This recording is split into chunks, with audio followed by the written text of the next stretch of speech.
Baik, selamat pagi. Ya, sebelumnya assalamualaikum warahmatullahi wabarakatuh. Selamat pagi rekan-rekan sekalian.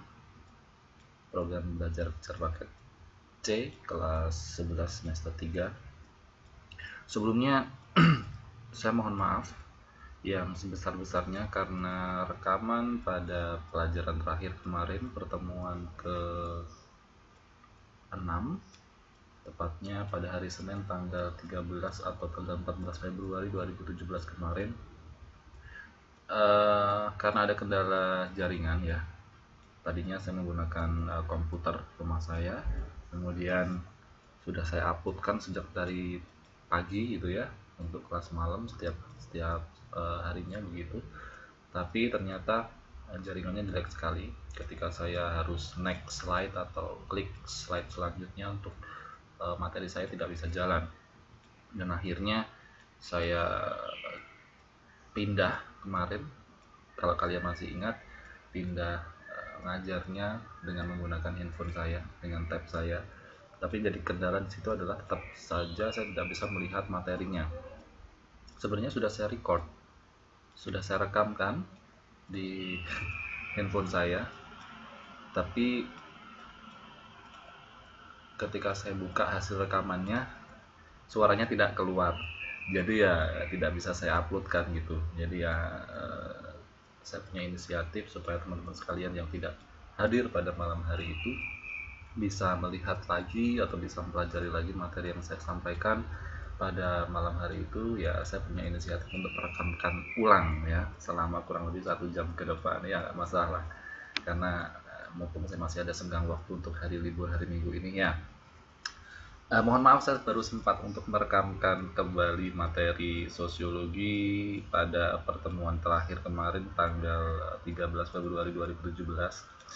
Hari ini hari Minggu tanggal 19 Februari 2017, saya bermaksud untuk membuat rekaman ulang pelajaran kita hari Senin kemarin ya. Baik.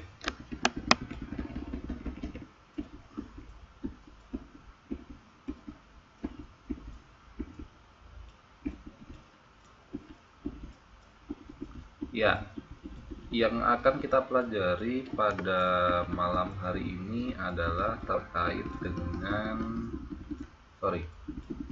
pagi hari ya. Jadi saya keingatnya malam terus. Ini dia. Yang akan kita pelajari pada hari ini adalah bentuk-bentuk struktur sosial dalam masyarakat. Kemarin kita sudah pelajari terkait dengan struktur formal dan struktur informal.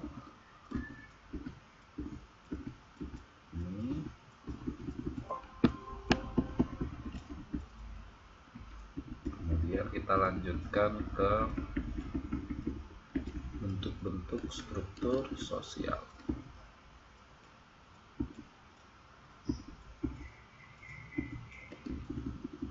Mana tadi?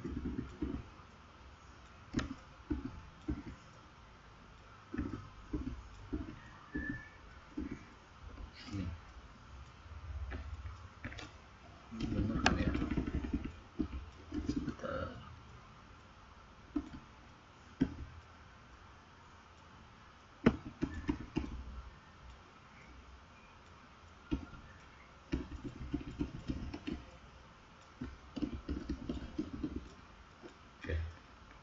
Gak masalah, kita ulang lagi dari sini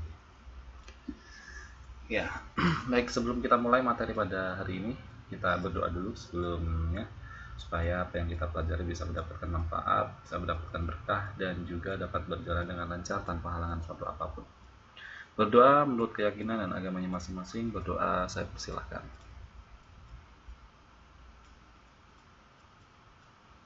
Berdoa selesai. Baik, selama kurang lebih 40 menit ke depan, saya akan membawa teman-teman sekalian untuk bersama-sama belajar terkait dengan bentuk-bentuk struktur sosial dalam masyarakat. Kita ketahui bahwa dalam masyarakat kita itu ada berbagai macam perbedaan antar individu ya.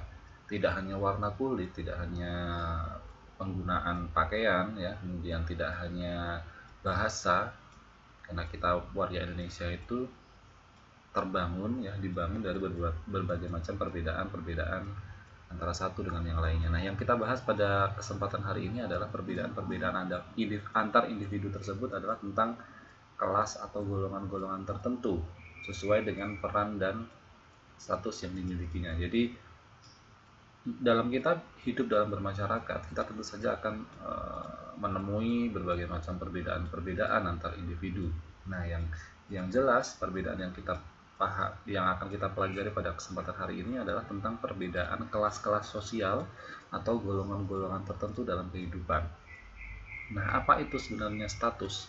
Status itu bukan status Facebook, status Instagram, atau status BBM ya, atau status single atau status married gitu, bukan. Yang dimaksud status di sini adalah suatu kumpulan hak dan kewajiban. Ya, setiap orang memiliki hak dan kewajiban yang berbeda-beda, dan itu yang membedakan status seseorang dengan yang lain. Kemudian peran adalah lebih ke bagaimana seseorang itu bisa menjalankan status yang dimiliki tersebut, menjalankan hak dan kewajiban tersebut. Itu bisa dilihat dengan peran ini, ya. Sehingga dapat ditarik kesimpulan dari beberapa definisi di atas bahwa struktur dalam sosiologi ini adalah sesuatu yang terdiri atas bagian yang saling tergantung dan membentuk pola sesuatu. Jadi di sini ada peran dan status. Ini tidak bisa dipisahkan karena status itu nanti yang menjalankan peran itu nanti berjalan karena ada status, ya, gitu. Nah, ini ada beberapa macam istilah-istilah struktur sosial dalam masyarakat. Yang pertama adalah diferensiasi sosial. Dari katanya aja sudah jelas ya, bagi teman-teman sekalian belajar bahasa Inggris, kalian sudah kelas 11 ya, jadi saya kira istilah ini sangat familiar. Yang pertama adalah istilah atau definisi diferensiasi sosial. Diferensiasi sosial itu berasal dari kata different dan socius. Different dari asal katanya dari bahasa Inggris itu artinya berbeda, sedangkan socius itu adalah kelompok atau masyarakat, sehingga bisa ditarik garis lurus bahwa diferensiasi sosial itu adalah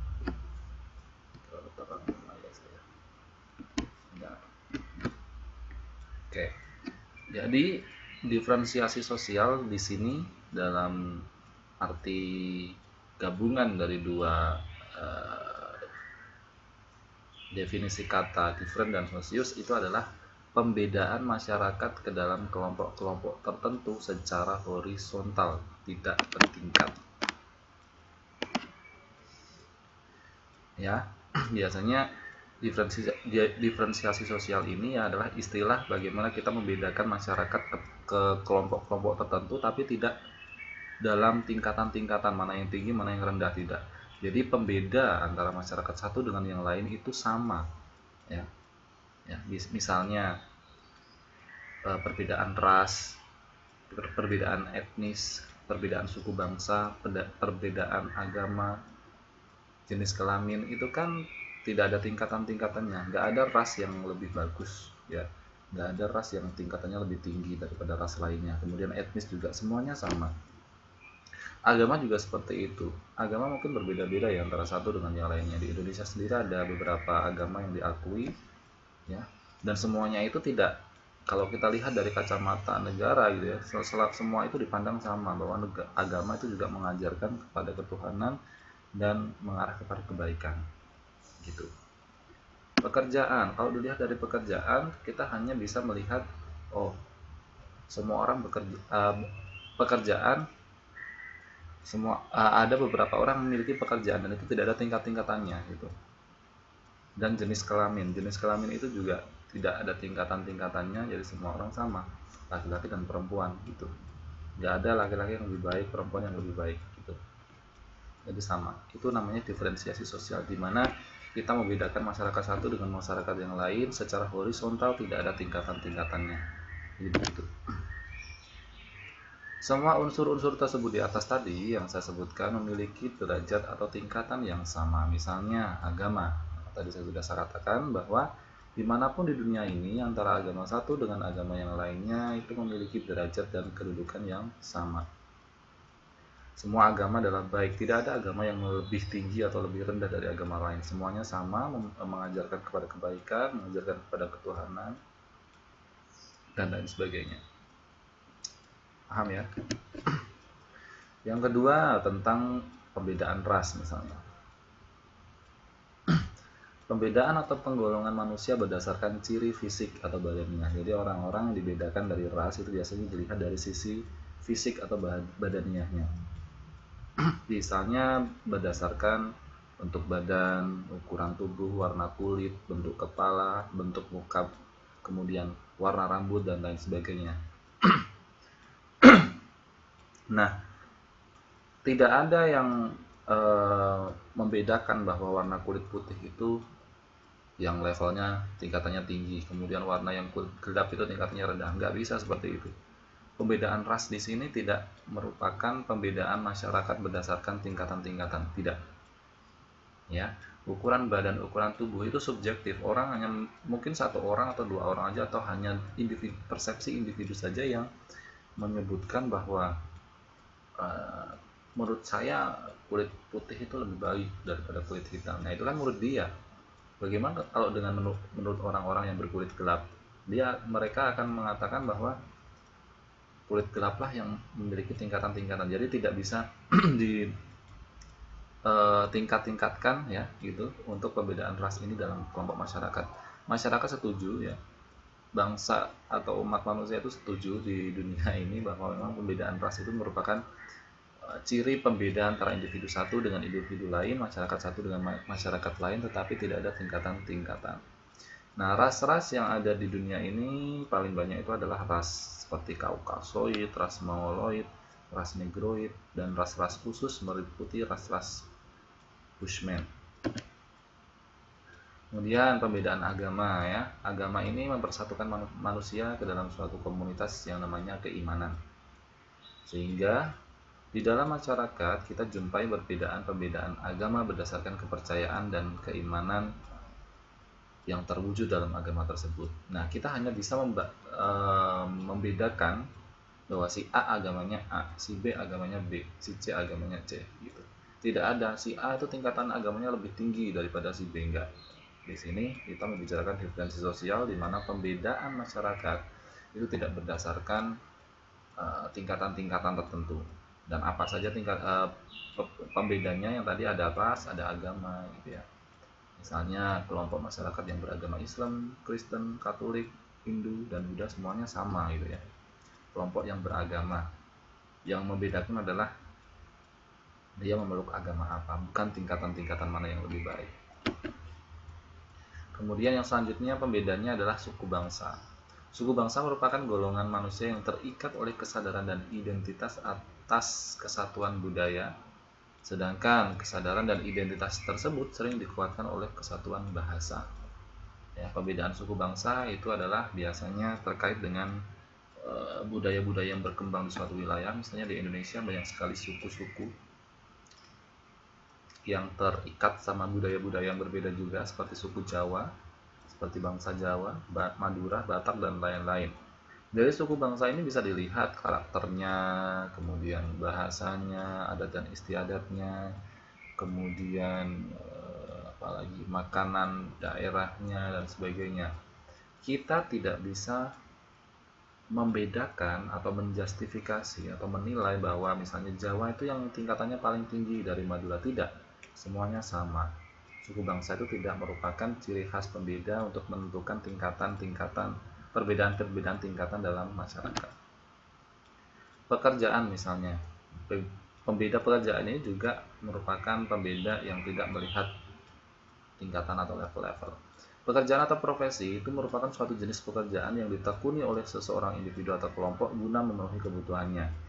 Nah, dalam diferensiasi sosial, pekerjaan itu tidak diukur secara ekonomis, sehingga tidak ada suatu pekerjaan yang lebih baik atau lebih rendah dari pekerjaan lain.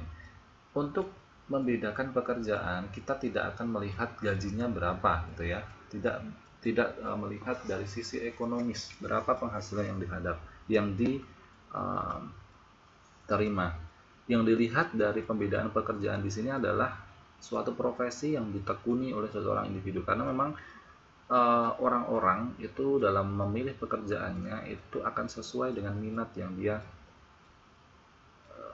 yakini bisa mensejahterakan hidupnya. Artinya yang dia suka, yang dia minati. Tidak bisa pekerjaan itu dipaksakan. Misalnya saya tidak minat di bidang komputer kok disuruh ini jadi programmer, padahal saya kuliahnya atau saya minatnya di bidang kedokteran gitu ya. Begitu.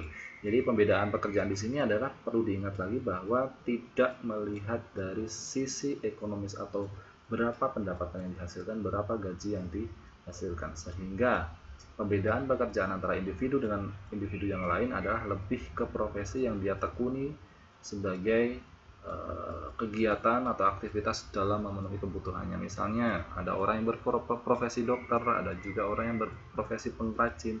Semuanya sama. Dilihat dari orang-orang yang memang tekun dan suka terhadap pekerjaan itu, bukan dilihat dari gaji dokter berapa, pengrajin berapa, PNS berapa, insinyur dan lain sebagainya. Gitu. Nah, ini yang sangat mudah dipahami tentang jenis kelamin. Perbedaan biologis antara perempuan dan laki-laki seperti bentuk badan, tinggi, serta berat badan, struktur organ, reproduksi dan fungsinya dan lain-lain itu otomatis berbeda, tidak akan sama. Nah, tidak juga lantas dari keterbedaan tersebut dibuat tingkatan-tingkatan, artinya perempuan yang lebih baik misalnya, laki-laki yang lebih baik gitu, bukan. Jadi semuanya sama, sehingga tidak seharusnya ada diskriminasi atas dasar jenis kelamin ya. Tidak ada diskriminasi misalnya mau cari kerja, wah cantik nih, dia perempuan nih, karena dia perempuan makanya dia diterima kerja ya. Oh karena dia laki-laki karena diterima kerja, tidak seperti itu ya. Jadi karena tidak ada yang lebih tinggi ataupun rendah antara pria dan wanita. Pembedaan klan ya. Klan itu merupakan golongan atau pengelompokan masyarakat berdasarkan keturunan atau kelompok-kelompok kekerabatan. Klan ini bisa dibagi menjadi beberapa hal. Ada patrilineal, seperti kelompok kekerabatan yang garis keturunannya ditarik garis ayah, dan matrilineal sebaiknya ditarik dari kekerabatan garis ibu. Jadi pembedaan klan dari ayah dari ibu itu tidak ada tingkatan-tingkatan. Misalnya ayah yang lebih tinggi, ibu yang lebih tinggi, semua sama. Tidak ada yang lebih tinggi ataupun tidak ada yang lebih rendah ataupun lebih baik atau lebih buruk. Jadi keturunan atau saudara kita dari ayah, saudara kita dari ibu itu sama saja. Nggak ada tingkatan-tingkatan mana yang lebih baik, mana yang lebih buruk, mana yang lebih tinggi, dan mana yang lebih rendah. Nah, itu tadi adalah struktur sosial dalam masyarakat yang namanya diferensi sosial, di mana pembedaan masyarakat atau individu satu dengan individu yang lainnya itu tidak dibedakan menurut tingkatan-tingkatan tertentu. Nah, ini bedanya yang kedua, stratifikasi sosial, di mana suatu masyarakat tentunya memiliki kriteria dan ukuran penghargaan tertentu. Jadi lebih melihat tingkatan-tingkatan tertentu untuk membedakan manusia satu dengan manusia lain atau masyarakat satu dengan masyarakat yang lain. Misalnya, penghargaan akan diberikan kepada orang yang lebih tinggi. Penghargaan yang tinggi maksudnya akan diberikan kepada orang yang memiliki kedudukan lebih tinggi. Nah, ini yang terjadi dalam masyarakat. Ini namanya stratifikasi sosial. Orang itu akan lebih menghargai kalau ketemu sama orang-orang yang misalnya memiliki kedudukan yang tinggi ya, memiliki banyak uang gitu. Orang sampai nyembah-nyembah atau orang sampai hormat-hormat gitu ya, dihargai banget. Misalnya, masyarakat yang lebih menghargai kekayaan atau sisi ekonomi daripada pendidikan. Nah, ini banyak sekali ya terjadi di masyarakat kita. Maka kekayaan memiliki kedudukan yang lebih tinggi jika dibandingkan dengan pendidikan atau unsur-unsur lain dalam masyarakat. Ya, masyarakat kita selama ini kalau kita lihat itu masih mengorientasikan atau berorientasi pada sisi ekonomi. Jadi melihat sesuatu itu dilihat dari sisi ekonomi. Oh, ketemu seseorang dia pakai mobil Honda Jazz gitu ya, berarti dia kaya, patut disegani gitu ya. Atau kalau kita lagi sawung-sawung teman-teman misalnya sudah lama tidak ketemu sama teman SMA, ketemu reunian, terus si teman-teman SMA tuh pakai iPhone 7s, iPhone 7 misalnya, wah dia kaya nih, jadi lebih dihargai dan sebagainya, daripada teman lain yang dia sudah mengambil S2 atau S3 itu lebih tidak diperhatikan atau tidak dihargai, ya gitu. Fenomena sosial tersebut menimbulkan lapisan masyarakat yang membedakan kedudukan atau posisi seseorang atau kelompok sosial dalam secara vertikal atau tingkatan-tingkatan. Jadi karena hal-hal tersebut, karena masyarakat lebih memandang sisi ekonomi, jabatan dan sebagainya, kedudukan gitu ya, sehingga hal-hal tersebut itu kemudian cenderung membuat masyarakat kita itu dibeda-bedakan menjadi beberapa golongan, dibedakan atas perbedaan golongan-golongan tertentu atau kedudukan-kedudukan tertentu, sehingga kita kenal banyak sekali golongan-golongan yang ada dalam masyarakat. Seperti Piritim A. Sorokin itu menjelaskan bahwa stratifikasi sosial itu merupakan pembedaan penduduk atau masyarakat ke dalam kelas-kelas secara bertingkat. Ya, ada perbedaan kelas-kelas tertentu dalam masyarakat, mana yang tinggi, mana yang sedang, mana yang rendah. Kemudian ahli sosiologi yang lainnya namanya Paul B. Horton dan Chelsea L. Hunt itu menjabarkan bahwa stratifikasi sosial itu merupakan perbedaan status yang berlaku dalam suatu masyarakat. Jadi kita lihat status-status orang-orang dalam masyarakat itu berbeda-beda, dalam ada kelas-kelasnya tertentu. Nah itu menurut Paul B. Horton dan Chester L. Hunt. Kemudian Suryono Sukonto itu menyebutkan bahwa stratifikasi sosial itu adalah pembedaan posisi seseorang atau kelompok dalam kedudukan berbeda-beda secara vertikal. Dari tiga orang ini hampir sama penjelasannya. Intinya adalah stratifikasi sosial itu adalah pembedaan masyarakat atau individu dalam kehidupan bermasyarakat dalam beberapa kelas-kelas, di mana kelas-kelas tersebut itu ada tingkatan-tingkatannya, sehingga kita bisa mengetahui mana yang kelas tinggi, mana yang tingkatan paling tinggi, dan mana kelas rendah atau tingkatan yang rendah. Nah ini masih ada dua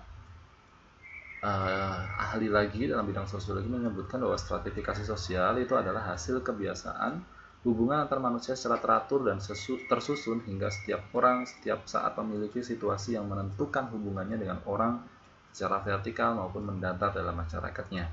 Serta Hendro Puspito itu menyebutkan bahwa stratifikasi sosial merupakan tatanan vertikal berbagai lapisan sosial berdasarkan tinggi dan rendahnya kedudukan. Jadi tetap ya yang dilihat adalah kelas-kelas dan tingkatan-tingkatan dalam masyarakat itu sendiri, sehingga dapat disimpulkan bahwa stratifikasi sosial itu adalah pembedaan masyarakat ke dalam kelas-kelas secara vertikal. Vertikal itu berarti ada dari bawah ke atas atau atas ke bawah gitu ya, yang diwujudkan dengan adanya tingkatan-tingkatan tertentu dalam masyarakat dari yang paling tinggi hingga paling rendah. Jadi kita bisa melihat nanti golongan-golongan yang dia tinggi, golongan-golongan rendah, atau golongan-golongan yang dia memiliki tingkatan-tingkatan yang tinggi atau yang rendah. Nah, dalam membedakan lapisan sosial ya, lapisan sosial atau apa namanya ya, struktur status-status sosial yang ada dalam masyarakat, menurut Suryono Sukonto itu ada 3 hal yang kita lihat bisa membedakan manusia satu dengan manusia lain atau masyarakat satu dengan masyarakat yang lain. Kita bisa membedakan dari segi kelas ekonomi, kemudian kita bisa membedakan dari segi kelas politis, kemudian kita bisa melihat dari kelas jabatan.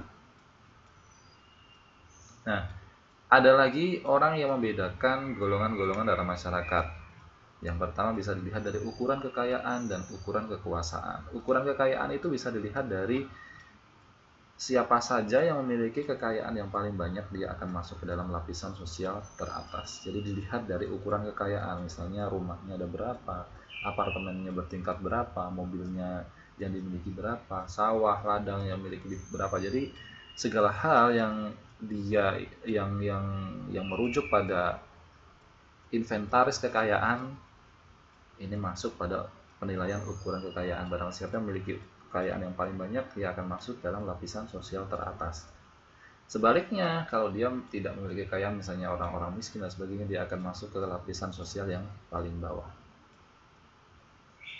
Kemudian ada ukuran kekuasaan. Ukuran kekuasaan ini adalah jika golongan sosial dalam masyarakat itu bisa dibedakan atau bisa dilihat jika siapa yang memiliki kekuasaan dan punya wewenang terbesar, dia akan menempati lapisan sosial teratas. Misalnya orang-orang yang memiliki jabatan-jabatan tertentu, kepala desa, bupati, kemudian gubernur, hingga ke presiden, itu kan orang-orang yang memiliki kekuasaan, atau polisi, kemudian hakim, ya, dia akan memiliki atau menempati lapisan-lapisan teratas.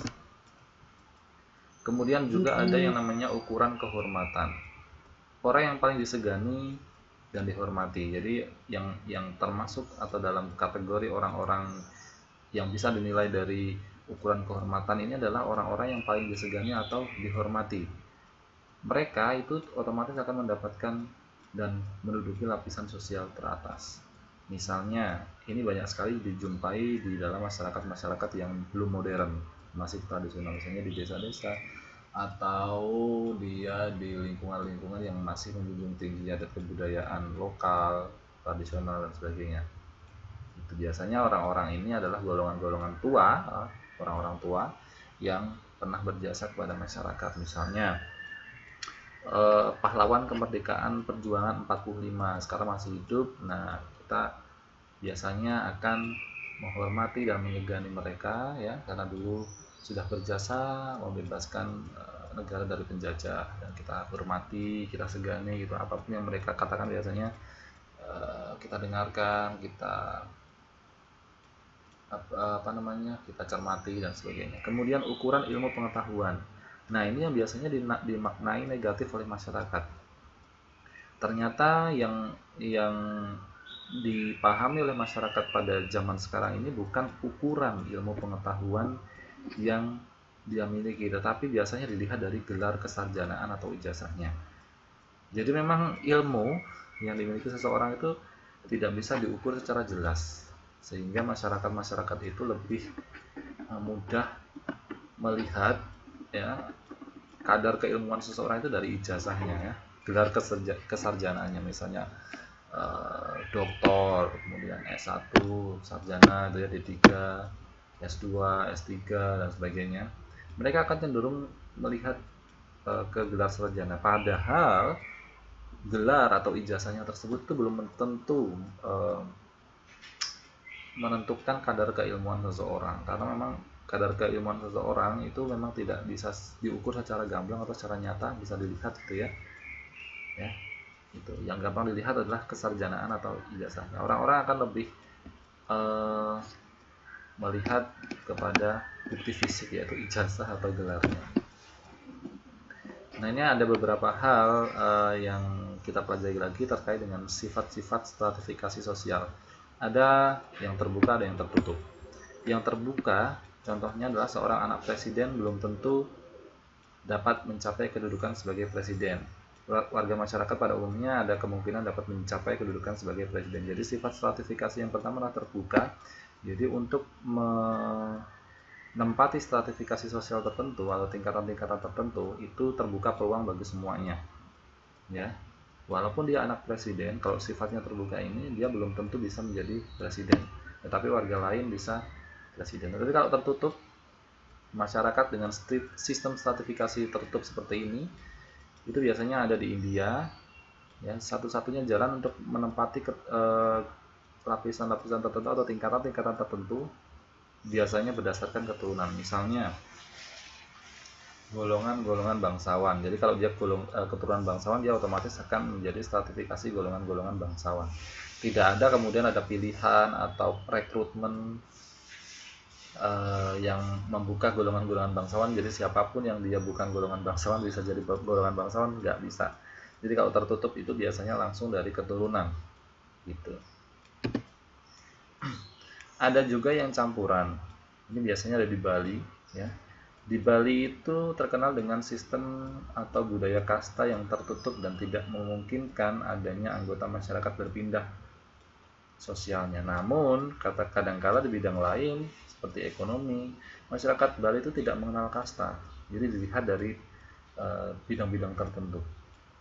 Kalau di budaya itu ada kasta-kasta, kalau dilihat dari ekonomi dia tidak mengenal kasta. Jadi terbuka.